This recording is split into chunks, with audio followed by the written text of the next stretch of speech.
si moe alo i talau. O ono whakatalu-talu, o pei mumuni kei kapu-kapu. Kai fuki asi e taewa, perea moi whakawhia mea. Tika iha toi taulanga kaku o whakapapau.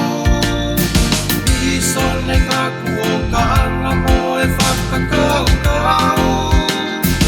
Eka ni wakua whotu aki, ka moki he kapakau o tawhai.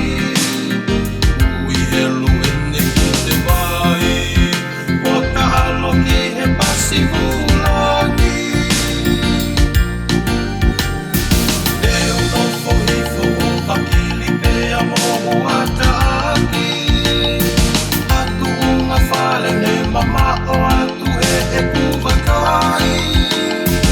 E matatu liki o kulau, asa i funa motu kupe au.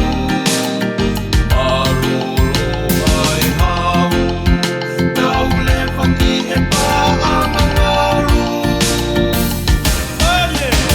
Ine koa ko hai e lava, ke anala iso a whakamatala.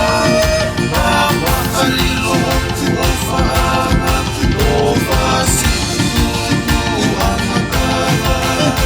E utu pa he ke utakala.